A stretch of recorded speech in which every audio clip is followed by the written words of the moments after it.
र नयाँ जमानाको ग्लो एन्ड लभली।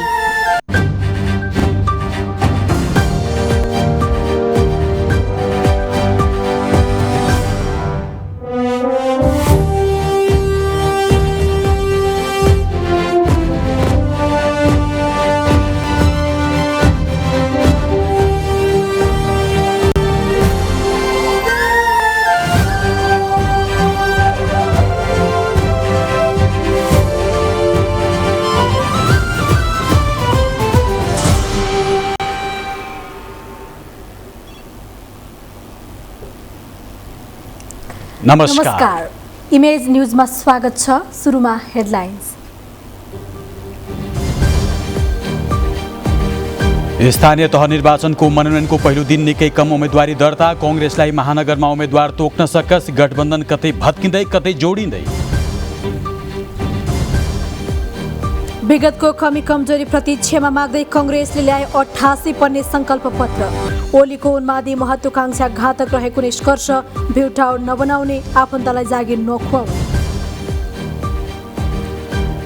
थोरै समयमा धेरै काम गर्ने दबावमा निर्वाचन आयोग 50 भन्दा बढी जिल्लामा पुग्यो निर्वाचन सामग्री। बिहानदेखि बेलुकासम्म प्याकिङ र ढुवानीको चाप। निरन्तर जसो बियरिस ट्रेन्डमा रहेको शेयर बजारमा आज झण्डै 100 अङ्कको फराकिलो छलाङ। सबैजसो कम्पनीको मूल्य बढ्दा कारोबार नाघ्यो 2.5 अर्ब। युक्रेनको ओडेसा सहरको आवासीय भवनमा रुसी मिसाइल आक्रमण, कम्तीमा 8 जनाको मृत्यु, दर्जनौं घाइते।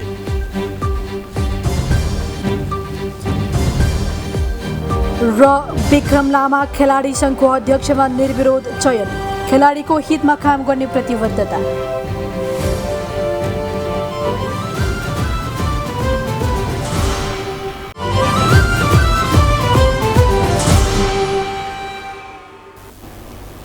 इमेज न्यूज अब विस्तारमा।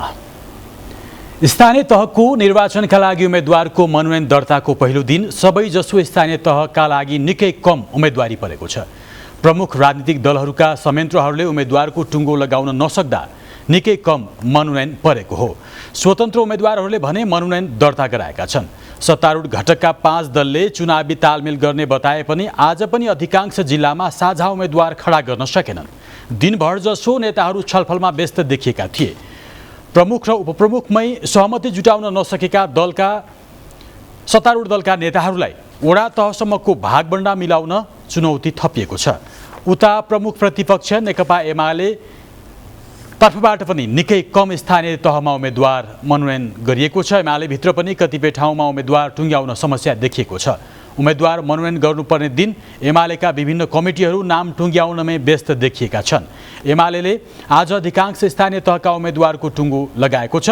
प्रमुख दलहरू बीच सहमतिको प्रयास जारी रहेकाले भोलि मात्र उम्मेदवारहरूको मनोनयन हुनेछ। आयोगले उम्मेदवारी मनोनयनका लागि आज र भोलिको समय दिएको छ। निर्वाचन आयोगले आज र भोलि स्थानीय तह निर्वाचनमा मनोनयन दर्ता गराउने मिति तोकेसँगै उम्मेदवारी मनोनयन दर्ता गराउने क्रम सुरु भयो। आज देशैभरका पालिका र वडाका लागि विभिन्न पदमा उम्मेदवारी मनोनयन दर्ता गराउने क्रम सुरु भएको हो। काठमाडौँ महानगरपालिकाको मेयरमा विवेकशील साझा पार्टीबाट समीक्षा बाँसकोटाले मेयरका लागि उम्मेदवारी मनोनयन दर्ता गराउनु भएको छ। उहाँले राष्ट्रिय सभागृह स्थित मुख्य निर्वाचन अधिकृतको कार्यालयमा पुगेर महानगरपालिकाको मेयरका लागि उम्मेदवारी मनोनयन दर्ता गराउनु भयो।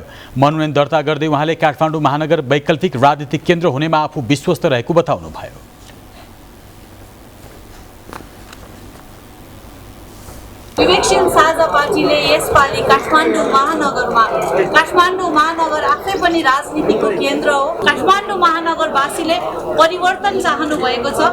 परिवर्तनको संवाहक अब काठमाडौँ महानगरवासी काठमाडौँ महानगरपालिकाले देखाइदिनु हुनेछ र वैकल्पिक राजनीतिको किल्ला, किनभने महानगर आफैमा पनि राजनीतिको केन्द्र हो, अब वैकल्पिक राजनीतिको केन्द्र पनि हो।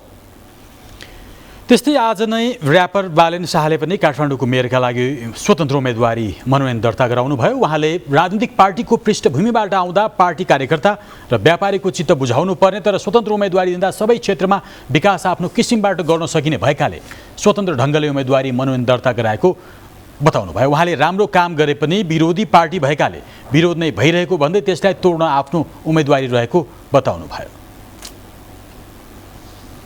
आफ्नै कार्यालयमा कुनै जस्तै पार्टीका मान्छे भयो भने आफ्नो पार्टीको भए कारबाही गर्न नसकिने स्थितिहरू धेरै नगरपालिकाहरूमा देखिन्छ, अथवा विरोधी पार्टीका भयो भने जे राम्रो काम गरे पनि त्यो पार्टीलाई विरोध नै गर्नुपर्ने जस्तो देखिँदाखेरि यो सिन्डिकेटलाई ब्रेक गर्नलाई चाहिँ स्वतन्त्र व्यक्ति त्यो पोजिसनमा पुग्यो भने उसको लागि आफ्नो पार्टी भन्ने पनि हुँदैन, अर्काको लागि अर्को पार्टी भन्ने पनि हुँदैन, कसैलाई विरोध पनि गर्न पर्दैन, कसैलाई बिना कारण समर्थन पनि गर्न पर्दैन र काम मात्रै गर्न सक्छ। राष्ट्रिय सभागृह स्थित मुख्य निर्वाचन अधिकृतको कार्यालयमा 18वटा दर्ता काउन्टर बनाएर 18 ठाउँबाट मनोनयन दर्ताको व्यवस्था गरिएको छ। उम्मेदवारी दर्ताको पहिलो दिन भएकाले धेरै उम्मेदवारी मनोनयन दर्ता नभएको निर्वाचन आयोगले जनाएको छ। यसैबीच उम्मेदवारी मनोनयनको पहिलो दिन काठमाडौँ महानगरको मेयर पदमा 16 जनाको उम्मेदवारी परेको छ। निर्वाचन आयोगका अनुसार पहिलो दिन साना राजनीतिक दल र स्वतन्त्र गरी 16 जनाको मेयर पदमा उम्मेदवारी परेको हो। नेपाली कांग्रेसले स्थानीय तह निर्वाचनका लागि पार्टीका तर्फबाट महानगर र उपमहानगरपालिकामा लड्ने उम्मेदवारको टुङ्गो लगाउने जिम्मा सभापति शेरबहादुर देउबालाई दिने निर्णय गरेको छ। आज पार्टी कार्यालय सानेपामा बसेको केन्द्रीय कार्य सम्पादन समिति बैठकले देउबालाई उम्मेदवार टुङ्गो लगाउने जिम्मेवारी दिएको उपसभापति पूर्णबहादुर खड्काले जानकारी दिनुभयो। बैठकले महानगरपालिकाको टिकट बाँड्न 14 सदस्यीय संसदीय समिति गठन गरे पनि अन्ततः देउबालाई नै टिकट दिने अधिकार प्रत्यायोजन गरिएको छ। यस्तै उपमहानगरपालिकाको टिकट प्रदेश संसदीय बोर्डले वितरण गर्ने वैधानिक व्यवस्था भएकोमा त्यो अधिकार पनि खोसेर देउबामा प्रत्यायोजित गरिएको छ। अब देउबाले पार्टीका तर्फबाट लड्ने मेयर तथा उपमेयरको उम्मेदवारका नेताहरूसँगको परामर्शको आधारमा टुङ्गो लगाउनुहुनेछ। नेपाली कांग्रेसले स्थानीय तह निर्वाचन 2079 को घोषणापत्र सार्वजनिक गरेको छ। लोकतन्त्र दिवसको अवसर पारेर पार्टी कार्यालय सानेपामा आज सभापति शेरबहादुर देउबा लगायत पार्टीका शीर्ष नेताहरूले संयुक्त रूपमा सबल स्थानीय सरकार, समुन्नत गाउँ, समुन्नत नगर भन्ने नारा दिएको 88 पन्ने संकल्प पत्र सार्वजनिक गर्नुभएको हो।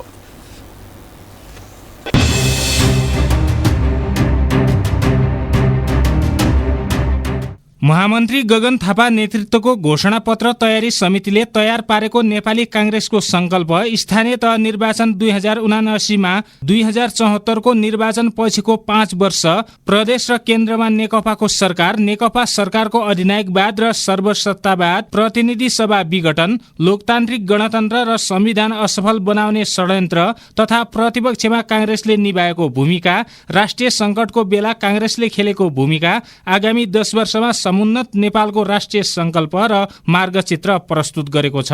घोषणापत्र तयारी समितिका संयोजक थापाले घोषणापत्र मार्फत कांग्रेसले समुन्नत नेपालको प्रष्ट मार्गचित्र प्रस्तुत गरेको दावी गर्नुभयो। घोषणापत्रमा स्थानीय सरकारको 11 बुँदे समीक्षा गर्दै सुरुवातदेखि नै संघीयताको मुना निमोठ्न थालिएको र संघीय संरचनाको पहिलो कार्यकाल अलमलमै सकिएको निष्कर्ष निकालेको छ। बितेका 5 वर्षमा तत्कालीन नेकपाले स्थानीय तहलाई सरकार नभएर केन्द्रको मातहतको निकाय वा विभागको रूपमा हेरेको कांग्रेसको निष्कर्ष छ। कोरोना महामारीका बेला स्थानीय सरकारले अब्बल काम र भूमिका निर्वाह गरेको कांग्रेसको ठहर छ। संकल्प पत्रमा कांग्रेसले जनताको करबाट उठाएको राजस्वलाई भ्युटार बनाउन खर्च नगर्ने प्रतिबद्धता जनाउनुका साथै सरकारी सम्पत्तिको दुरुपयोग तथा प्राकृतिक स्रोत साधनको दोहन नगर्ने संकल्प गरेको छ। कानुनको सीमाभन्दा बाहिर गएर तथा आर्थिक प्रलोभन वा व्यक्तिगत प्रभावमा परेर कुनै पनि निर्णय वा काम नगर्ने कांग्रेसको प्रतिबद्धता छ। एमाले समृद्ध नेपालको राजनीतिक भाष्य र कोरा विकासको मोडल बनाएको टिप्पणी गर्दै कांग्रेसले यस्तो समृद्धिको आधारले देशले धान्नै नसक्ने अत्यन्तै खर्चिलो भौतिक विकास भएको जिकिर गरेको छ। कांग्रेसले चुनावी घोषणापत्रमा शिक्षा, स्वास्थ्य सेवा प्रवाह, कृषि, उद्योग र रोजगारी तथा स्थानीय पूर्वाधारमा अबको 10 वर्षमा गर्ने कामको योजना अघि सारेको छ। नातेदार वा परिवारका सदस्यलाई सल्लाहकार, विज्ञ, कर्मचारी वा सहयोगी नियुक्त नगर्ने कांग्रेसले भनेको छ। चुनाव जितेपछि के गर्ने र के नगर्ने कामहरूको सूची बनाएको कांग्रेसले 1 वर्षभित्र स्थानीय सरकारलाई थप स्रोत साधन सम्पन्न बनाउन, कर्मचारी व्यवस्थापन गरी आवश्यक जनशक्ति पदपूर्ति गर्ने व्यवस्था गर्ने जनाएको छ। यस्तै क्षमता अभिवृद्धिका लागि संरचना बनाउने तथा सुशासन, पारदर्शिता, जवाबदेहिता र वित्तीय अनुशासनका सम्पूर्ण सिद्धान्त अनुसरण गरी भ्रष्टाचार मुक्त र मितव्ययी शासन प्रणाली अवलम्बन र संस्थागत गर्ने लगायत विषयहरू कांग्रेसले संकल्प प्रस्तावमा उल्लेख गरेको छ। सरकारी सम्पत्तिको दुरुपयोग तथा प्राकृतिक स्रोत साधनको दोहन नगर्ने र गर्न नदिने, निर्दिष्ट योजना र विनियोजित स्रोत सीमा बाहिर गई अपारदर्शी वा अनुत्तरदायी रूपमा हचुवाका भरमा कुनै पनि निर्णय वा काम नगर्ने र गर्न नदिने संकल्प कांग्रेसले गरेको छ। आइतबार सार्वजनिक कांग्रेसको संकल्प पत्रमा विगतको नेकपाको सरकारलाई अधिनायकवाद र सर्वसत्तावादको सूत्रपातका रूपमा व्याख्या गरेको छ।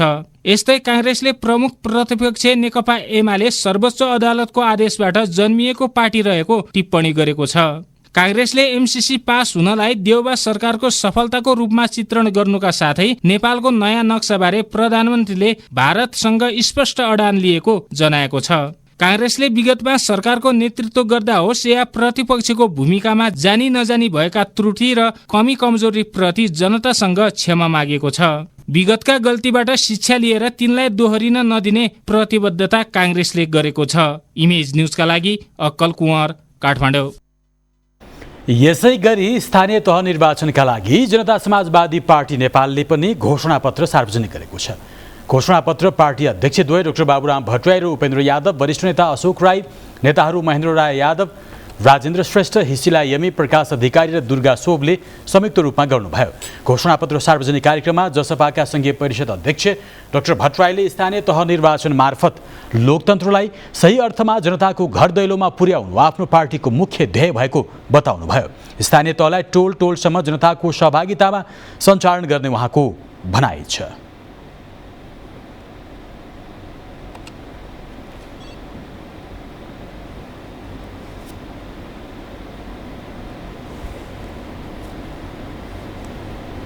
ताकि लोकतन्त्र जनताको सही अर्थमा घर दैलोमा पुग्नुहोस्। अहिले हामी सिंहदरबार गरेर नि त भन्यौँ, तर मान्छेले के भन्यो भने त्यो ठुला ठालु प्रवृत्ति जुन तल तलसम्म गयो, अपारदर्शी हरकत र भ्रष्टाचार जन्य गतिविधि तल तल पुग्यो, त्यसले घर घरमा सिंहदरबार भनेको त यही भ्रष्टाचार र कुरीति पो तल पुग्यो भन्ने जुन भएको छ, त्यसलाई चाहिँ हामीले चाहिँ उल्ट्याएर हामीले चाहिँ गाउँ गाउँमा हामीले चाहिँ जनताको चाहिँ सहभागितामूलक लोकतन्त्रको चाहिँ हामीले अभ्यास गर्छौँ र जनताको लागि सेवा चाहिँ जनतालाई चाहिँ कार्यालयमा ल्याउने, मन्त्रालयमा तान्ने होइन, आवश्यक पर्दा हामी घर घरमा टोल टोलमा पुगेर पनि सेवा दिने। केन्द्रीय समिति अध्यक्ष उपेन्द्र यादवले जसपाले जितेको पालिकामा कृषिमा आधारित ग्रामीण स्वरोजगार कार्यक्रम सञ्चालन गर्ने बताउनुभयो। प्रत्येक पालिकामा 50 शय्याको अस्पताल, वडावडामा स्वास्थ्य चौकी र प्रत्येक व्यक्तिलाई स्वास्थ्य बिमा गराउने योजना रहेको जानकारी उहाँले दिनुभयो। प्रत्येक घरमा विद्युतीकरण गर्नेदेखि ग्रामीण वातावरण सुधारेर स्वच्छ बनाउनेसम्मका योजना रहेको यादवको भनाइ थियो। र गाउँमा फोहोर मैला व्यवस्थापन नभएको र त्यस वातावरणबाट अनेकौं प्रकारका रोगहरू फैलिने गरेका छन्।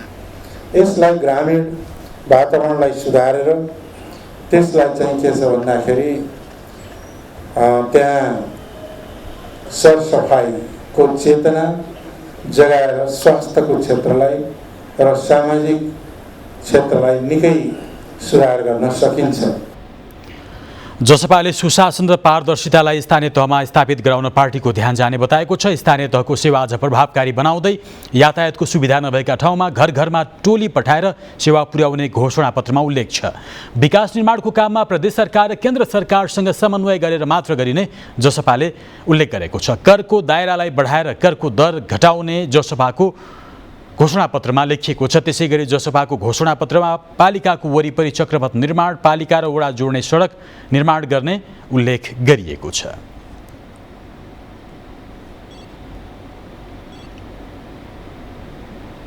चुनावी तिथि नजिकैसँगै निर्वाचन आयोगको व्यस्तता बढेको छ। चुनाव हुने नहुने आशंका अन्त्य गर्दै आयोगले चुनावी सामग्री जिल्लातर्फ पठाउने क्रमलाई तीव्रता दिएको छ। 50 जिल्लामा त निर्वाचन सामग्री नै पुगिसकेको छ। वैशाख 30 गते हुने चुनावसँगै मुलुकभरका 35,212 जनप्रतिनिधि चुन्ने दायित्व आयोगको काँधमा छ। यो रिपोर्ट।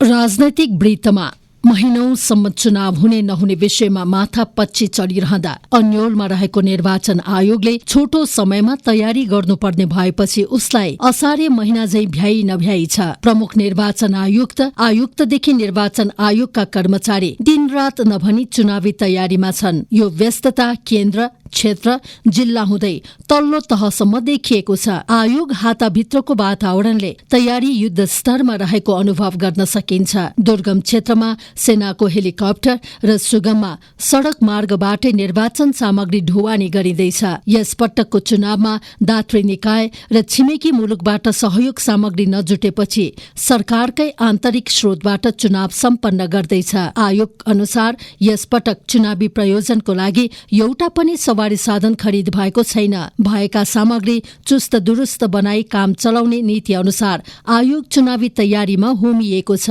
अब तोकिएको मितिमा निर्विघ्न ढंगमा चुनाव हुनेमा आयोग विश्वस्त छ। हामीले धेरै कामहरू टुंगाइसकेका छौं र अब मतपत्र ढुवानी गर्ने, मतपत्रको छपाई पनि 75% भन्दा बढी मतपत्र छपाई भइसकेको छ। मतपत्रको ढुवानी गर्ने र निर्वाचन सामग्री पनि तपाईको करिब आज बेलुकासम्म हाम्रो 75 जिल्ला मध्ये 60 जिल्ला जतिको गइसक्छ। भोलि हामी ढुवानी कार्य लगभग सक्छौं सामग्रीको भने अनि त्यसपछि 1-2 दिनभित्र मतपत्रको ढुवानी सुरु हुन्छ। आयोगले देशका साथै प्रदेश र 77 वटै जिल्लामा वैशाख 8 देखि नै निर्वाचन सामग्री ढुवानी थालेको हो। आयोगका अनुसार बिहान 6 बजेदेखि बेलुकी 8 बजेसम्म ढुवानीको काम धमाधम भइरहेको छ। हालसम्म 50 बढी जिल्लामा सामग्री पुगिसकेको निर्वाचन सामग्री व्यवस्थापन युनिट प्रमुख कृष्ण प्रसाद सापकोटाले जानकारी दिनुभयो। हामीले आसन्न निर्वाचनलाई मध्यनजर राखेर 50 भन्दा बढी जिल्लाहरूको सम्पूर्ण निर्वाचन सामग्रीहरू निर्वाचन आयोगबाट डिस्प्याच भइसकेको छ। मतपत्र छपाई काम लगभग अन्तिममा पुगेको पनि छ, हामीलाई जानकारी आएको छ। ती सामग्रीहरू ढुवानी क्रममा छ र हामीहरूलाई दिएको जिम्मेवारी अनुसार हामी भोलिसम्म सबै जिल्लाहरूमा निर्वाचन सामग्रीहरू हामी ढुवानी गरिसकेका हुन्छौं।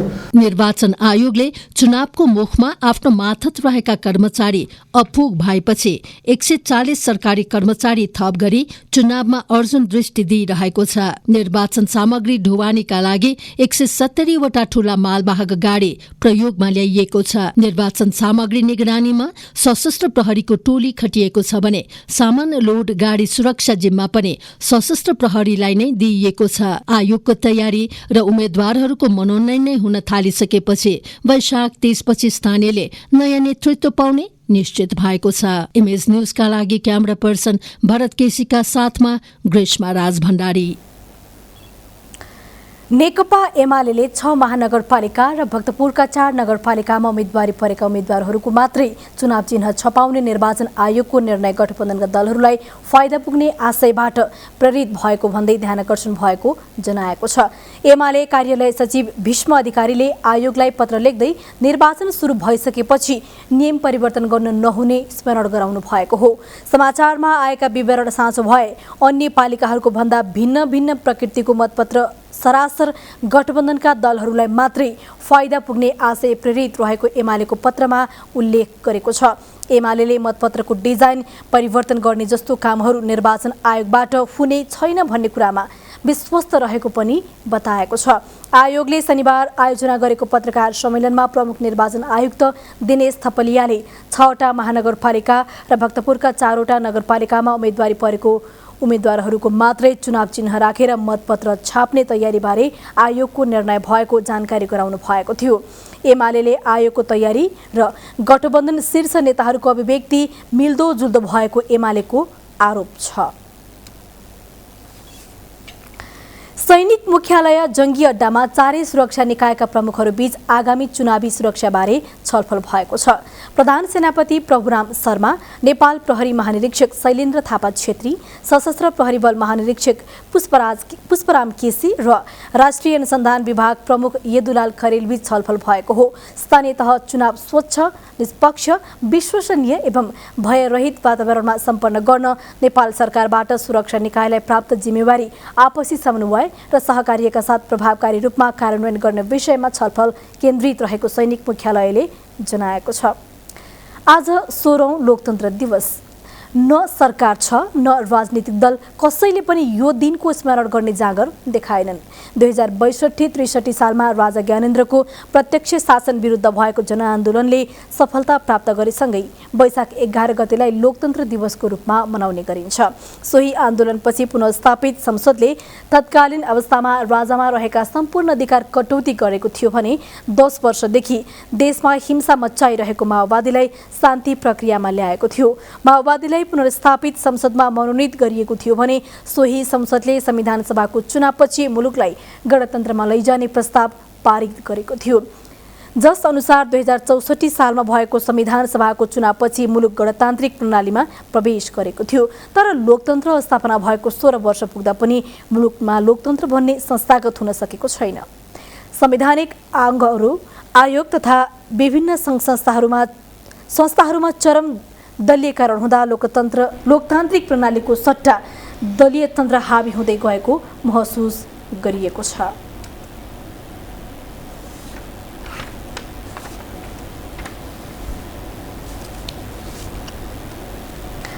इमेज न्यूजमा अब ब्रेक, त्यसअघि बाँकी हेडलाइन्स। पटक पटक अवरोध झेल्दै आएको मेलम्ची पानी फेरि उपत्यकावासीको घर घरमा झर्यो। दैनिक 17 करोड लिटर पानी उपलब्ध गराउने प्रतिबद्धता।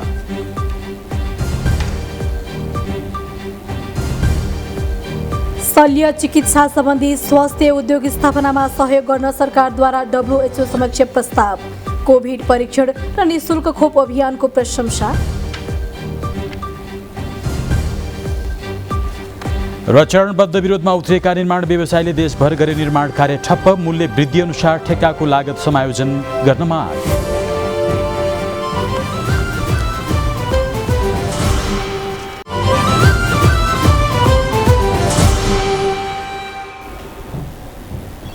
ब्रेकपछि स्वागत छ। अब बाँकी न्यूज। पटक पटक विभिन्न अवरोध झेल्दै आएको मेलम्ची खानेपानी पुनः काठमाडौँवासीको धारामा झरेको छ। आज काठमाडौँमा खानेपानी मन्त्री उमाकान्त चौधरीले एक कार्यक्रमका बीच मेलम्ची खानेपानी पुनः वितरण शुभारम्भ गर्नुभयो। मेलम्ची खानेपानी 2077 साल चैत्र दोस्रो हप्तादेखि काठमाडौँ उपत्यकामा वितरण सुरु भए पनि 2078 असार 1 गते मेलम्ची नदीमा आएको बाढी पहिरोले खानेपानी आयोजनाको संरचनामा क्षति पुगेपछि पानी वितरण ठप्प भएको थियो। अब प्रतिदिन 17 करोड लिटर खानेपानी उपत्यकामा वितरण गरिने खानेपानी मन्त्रालयले जनाएको छ। खानेपानी मन्त्री चौधरीले मेलम्ची खानेपानी आयोजनाको दीर्घकालीन सञ्चालनका लागि आवश्यक कार्ययोजना बनाई कार्यान्वयन गरिने बताउनुभयो। एसियाली विकास ब्याङ्कले मेलम्चीमा आएको बाढी पहिरोको क्षति विवरण, त्यसको कारण र स्थायी समाधानको उपायका लागि अध्ययन गरिरहेको छ। उक्त प्रतिवेदन प्राप्त भएपछि आवश्यक प्रक्रिया अगाडि बढाइने उहाँको भनाइ छ। मन्त्री चौधरीले वर्षायाममा मेलम्चीको पानी विकल्पको रूपमा बागमती नदीको पानी शुद्धिकरण गरी ल्याउने प्रक्रिया अगाडि बढाइएको जानकारी दिनुभयो।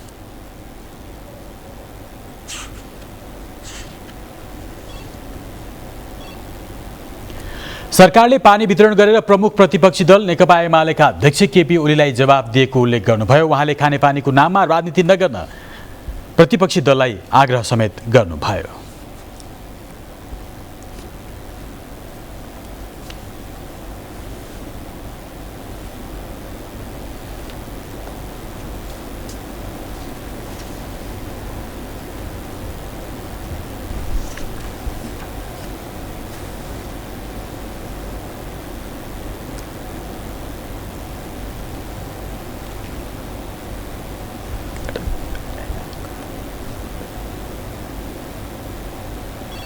सरकारले शल्य चिकित्सक सम्बन्धी स्वास्थ्य उद्योग स्थापना गर्न विश्व स्वास्थ्य संगठन समक्ष प्रस्ताव पेश गरेको छ। नेपाल भ्रमणमा आएको संगठनका महानिर्देशक डाक्टर टेड्रोस अधानोम गेब्रेयससँग नेतृत्वको टोलीसँगको भेटमा स्वास्थ्य मन्त्रालयले स्वास्थ्य चिकित्सा सम्बन्धी उद्योग स्थापनामा सहयोग गर्न प्रस्ताव गरेको हो। डाक्टर टेड्रोस नेतृत्वको टोलीको नेपाल भ्रमणबारे जानकारी दिन आयोजित पत्रकार सम्मेलनमा स्वास्थ्य मन्त्री विनोद खतिवडाले अत्यावश्यक औषधिको उत्पादन नेपालमै गर्ने र त्यसका लागि संगठनले सहयोग गर्नुपर्ने प्रस्ताव राखिएको बताउनुभयो। भेटका अवसरमा डाक्टर टेड्रोसले कोभिड-19 प्रतिकारका लागि निःशुल्क तथा समतामूलक खोप उपलब्ध तथा निःशुल्क कोभिड परीक्षण, निशुल्क उपचार तथा व्यवस्थापनमा गरेका प्रयासको प्रशंसा गर्दै यसबाट विश्वका अन्य देशहरूले पनि सिक्नुपर्ने धारणा राख्नु भएको बताउनुभयो। स्वास्थ्य मन्त्री खतिवडाका अनुसार डाक्टर टेड्रोसले नेपालमा हाल सफलतापूर्वक सम्पन्न भइरहेको टाइफाइड खोप अभियानको पनि खुलेर प्रशंसा गर्नुभएको थियो। नेपालमा अत्याधुनिक आनुवंशिक प्रयोगशालाको विकास गर्न, उपकरण तथा प्रशिक्षणमा सहयोग गर्न विश्व स्वास्थ्य सङ्गठन सकारात्मक रहेको मन्त्री खतिवडाले बताउनुभयो।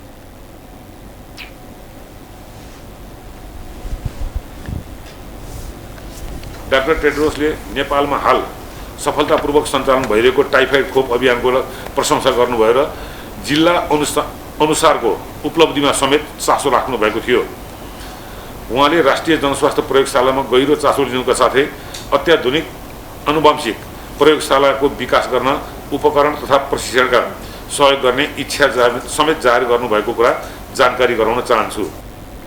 भ्रमण टोलीमा रहनुभएका विश्व स्वास्थ्य सङ्गठन दक्षिण पूर्वी एसियाका लागि क्षेत्रीय निर्देशक डाक्टर पुनम क्षेत्रपाल सिंहले नेपालले स्वास्थ्य क्षेत्रमा छुट्याएको बजेट दक्षिण पूर्वी एसियाली देशहरू मध्येमा नै धेरै भएको भन्दै खुसी व्यक्त गरेको मन्त्रालयले जनाएको छ। शताब्दी पुरुष एवं वरिष्ठ संस्कृतिविद डाक्टर सत्यमोहन जोशी अस्पतालबाट डिस्चार्ज हुनुभएको छ। 102 वर्षीय जोशीलाई छाती र पिसाब सम्बन्धी समस्या देखिएपछि ललितपुरको किस्ट अस्पतालमा भर्ना गरिएको थियो। स्वास्थ्यमा क्रमिक सुधार देखिएपछि उहाँलाई आज डिस्चार्ज गरिएको हो।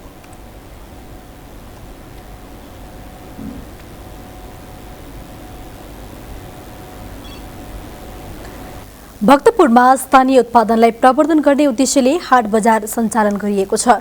जुजो भेन्ट्सको सहकार्यमा भक्तपुरको दरबार क्षेत्र स्थित वत्सला गार्डन रेस्टुराँमा एक दिने बजार सञ्चालन गरिएको हो। हाट बजारमा स्थानीय स्तरमा उत्पादित खाद्यान्न, हस्तकला, कृषि उत्पादन, नेपाली कपडा लगायतका 25 वटा स्टल राखिएको थियो। हाट बजारको उद्घाटन गर्दै नेपाल चेम्बर अफ कमर्सका अध्यक्ष राजेन्द्र मल्लले स्थानीय उत्पादन प्रवर्धन गर्ने कार्यक्रमले वस्तु आयात प्रतिस्थापन हुने विश्वास व्यक्त गर्नुभयो। कार्यक्रममा भक्तपुर चेम्बर अफ कमर्सका अध्यक्ष नोछे रत्नमानन्दरले स्थानीय उत्पादनलाई प्रवर्धन गर्ने चेम्बरको अभियानलाई सबैले साथ र सहयोग गर्नुपर्नेमा जोड दिनुभयो। कार्यक्रममा जुजु भेन्ट्सका सुशान्त सुवाल, असिम बेन्जो, नेपाल चेम्बरका रोशन वैदो, परशुराम दाहाल लगायतले आफ्नो विचार व्यक्त गरेका थिए। नेपाल प्रहरीको लागु औषध नियन्त्रण ब्युरोले 7 किलो सेतो हेरोइन सहित पक्राउ परेका 2 विदेशी नागरिकलाई सार्वजनिक गरेको छ। गत वैशाख 3 गते त्रिभुवन अन्तर्राष्ट्रिय विमानस्थलमा अफ्रिकाको जोहानेसबर्गबाट दोहा हुँदै काठमाडौँ आएकी जाम्बियन नागरिक खुपुथुला र उक्त लागु औषध लिन विमानस्थल पुगेकी भारतीय नागरिक लाल नुनफोईलाई पक्राउ गरी सार्वजनिक गरेको छ। कोकिन सर्वाधिक महँगो लागु औषध मध्ये एक हो। बरामद हेरोइनको बजार मूल्य नेपाली रुपैयाँ झण्डै 14 करोड रहेको ब्युरोले बताएको छ।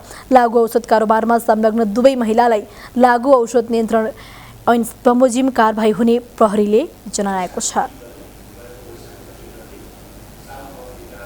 कतारको दोहा हुँदै नेपाल आएको जाम्बियन नागरिकको चाहिँ कतार एयरवेजबाट आएको थियो भनेदेखि वैशाखको 4 गते चाहिँ भारतीय नागरिक लाल नुनफोई चाहिँ भारतबाट दिल्लीबाट नेपाल आएको अवस्थामा पक्राउ गरेको अवस्थामा यो हिरोइन चाहिँ विगतमा जति पनि हामीले पक्राउ गऱ्यौँ सबैभन्दा बढी परिणामको यो यसपालिको परिणाम हो। यो चाहिँ हामीले थप मुद्दा दर्ता गरेर अनुसन्धानको प्रक्रियामा अगाडि बढाइएको अवस्था छ। प्रहरी उपरीक्षक श्रेष्ठले हुलाकबाट आउने गरेका सामानमा समेत लागु औषध भित्रिन सक्ने भन्दै अनुसन्धानलाई तीव्रता दिएको बताउनुभयो। मध्य प्रदेशकी पूर्व राज्य मन्त्री एवं संविधान सभा सदस्य डाक्टर डिम्पल कुमारी झाको निधन भएको छ। लामो समयदेखि क्यान्सर पीडित झाको काठमाडौँ रानीबारी स्थित आफ्नै निवासमा निधन भएको हो। पूर्व संविधान सभा सदस्य समेत रहेका झा मध्य प्रदेशकी पूर्व भौतिक पूर्वाधार राज्य मन्त्री हुनुहुन्थ्यो। उहाँ लोकतान्त्रिक समाजवादी पार्टीका नेता एवं पूर्व मन्त्री अनिल कुमार झाकी पत्नी हुनुहुन्छ। मृतक झाको पार्थिव शरीर गृहनगर रौतहट लगेर दाह संस्कार गरिने लोकसभाका कार्यकारिणी सदस्य केशव झाले जानकारी दिनुभयो। अब बिजनेस न्यूज। बिजनेस न्यूज का प्रायोजक मेरो देश मेरो जगदम्बा सिमेन्ट। उत्तम सिमेन्ट, सर्वोत्तम मजबुती।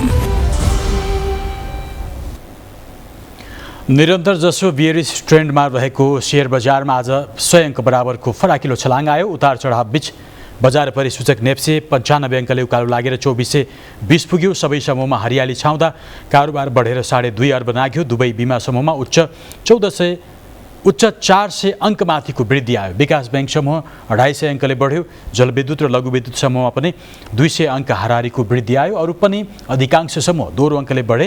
आज कारोबार भएका सबैजसो कम्पनीका लगानीकर्ताले कमाए। यस दिन नेपाल स्टक एक्सचेन्जमा 238 कम्पनीको 66,40,000 बराबर किता सेयर 2 अर्ब 53 करोड बढीमा किनबेच भएको एक्सचेन्जले जनाएको छ। यस्तै आज 192 कम्पनीको मूल्य बढ्दा जम्मा 1 कम्पनीको घट्यो भने 1 को स्थिर रहेको नेप्सेले जनाएको छ।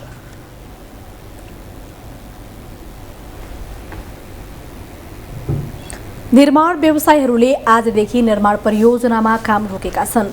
निर्माण सामग्रीमा बढेको मूल्य अनुसार परियोजनाको बजेट समायोजन गर्नुपर्ने माग कार्यान्वयन नभएको भन्दै उनीहरूले आन्दोलन स्वरूप निर्माण परियोजना ठप्प पारेका हुन्।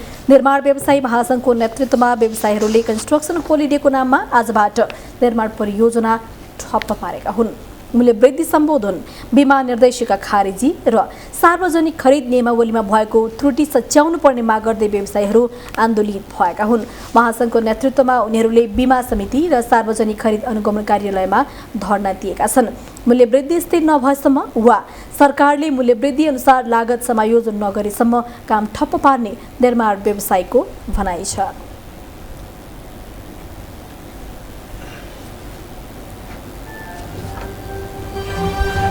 बिजनेस न्यूज का प्रायोजक मेरो देश मेरो जगदम्बा सिमेन्ट। उत्तम सिमेन्ट, सर्वोत्तम मजबुती। इमेज न्यूजमा फेरि अर्को ब्रेक, त्यसअघि बाँकी हेडलाइन्स। जापानमा पर्यटक बोकेको डुङ्गा डुब्दा 10 जनाको मृत्यु, 16 बेपत्ता। यमनको उत्तरी ट्रिपोली नजिकको समुद्रमा 60 यात्रु बोकेको डुङ्गा डुब्यो। र शहीद स्मारक से डिभिजन लिगको पहिलो चरण सकियो। 7 टोलीले खेले 7 अङ्कको खाता, बाँकीको उपाधि शून्य।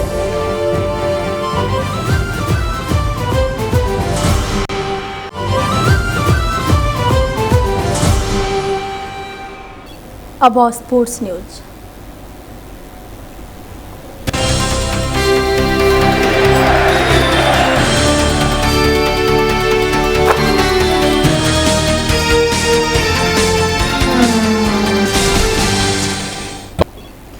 खेलाडी सङ्घको अध्यक्षमा विक्रम लामा निर्वाचित भएका छन्। आज भएको साधारण सभाले लामालाई खेलाडी सङ्घको नेतृत्वमा सर्वसम्मत चयन गरेको हो।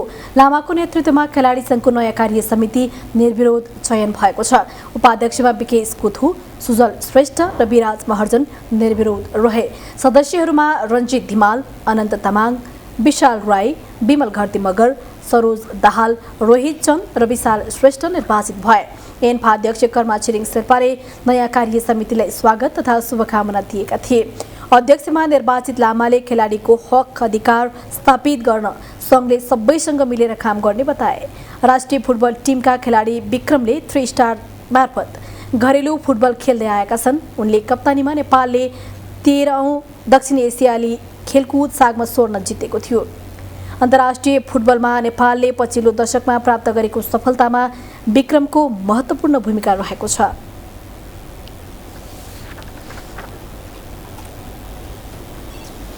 अखिल नेपाल फुटबल संघ एन्फाको आयोजनामा काठमाडौँमा जारी शहीद स्मारक से डिभिजन लिग फुटबलको पहिलो चरणका खेल सकिएका छन्। एन्फा मैदान सादो बाटोमा पहिलो चरणको खेल सकिँदा 7 टिमले 3-3 अङ्क जोड्दा अरू 7 टिमले भने अङ्कको खाता खोल्न सकेनन्। पहिलो चरणमा कुनै पनि खेल बराबरीमा सकिएनन्।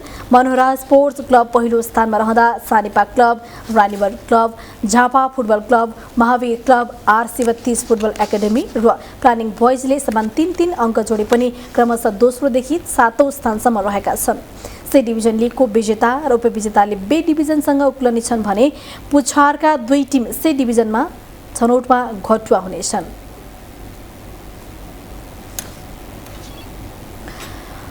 पूर्व राष्ट्रिय टेबल टेनिस खेलाडी स्वर्गीय मिलन श्रेष्ठको स्मृतिमा प्रथम मिलन स्मृति जुनियर राष्ट्रिय टेबल टेनिस प्रतियोगिता आयोजना हुने भएको छ।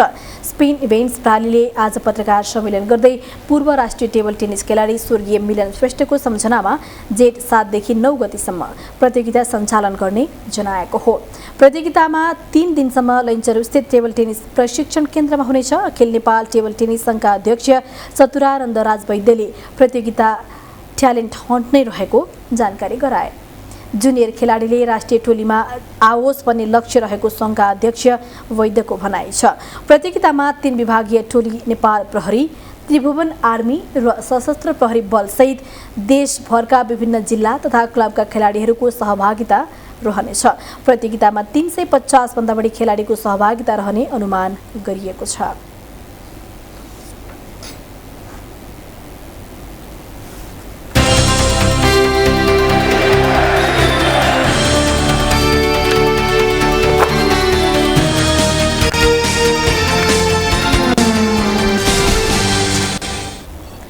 अब weather update.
Poundhouse best mileage and style with Honda Grazia 125cc style पनि mileage पनि। अन्त्यमा हेडलाइन्स फेरि एकपटक। स्थानीय तह निर्वाचन मनोनयनको पहिलो दिन निकै कम उम्मेदवारी दर्ता। कांग्रेसलाई महानगरमा उम्मेदवार तोक्न सकस, गठबन्धन कतै भत्किँदै कतै जोडिँदै। विगतको कमी कमजोरी प्रति क्षमा माग्दै कांग्रेसले ल्याए 88 पन्ने संकल्प पत्र। ओलीको उन्मादी महत्वाकांक्षा घातक रहेको निष्कर्ष, भ्यूठाउँ नबनाउने, आफन्तलाई जागिर नखुवाउने। थोरै समयमा धेरै काम गर्ने दबावमा निर्वाचन आयोग 50 भन्दा बढी जिल्लामा पुग्यो निर्वाचन सामग्री। बिहानदेखि बेलुकासम्म प्याकिङ र ढुवानीको छाप।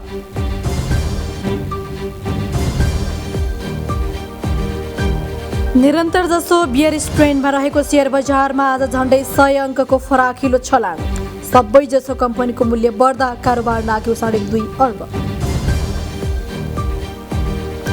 युक्रेनको ओडेसा सहरको आवासीय भवनमा रुसी मिसाइल आक्रमण, कम्तीमा 8 जनाको मृत्यु, दर्जनौं घाइते।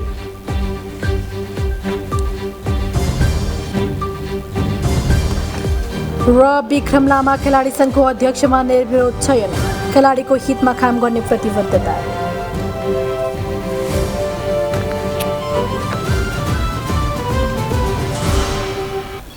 अवस्था अहिलेका लागि इमेज न्यूज यति नै। इमेज न्यूज तपाईँहरूले इमेजखबर.com मा पनि पढ्न, हेर्न अनि सुन्न सक्नुहुनेछ। हेर्दै गर्नुहोला इमेज च्यानल। नमस्कार।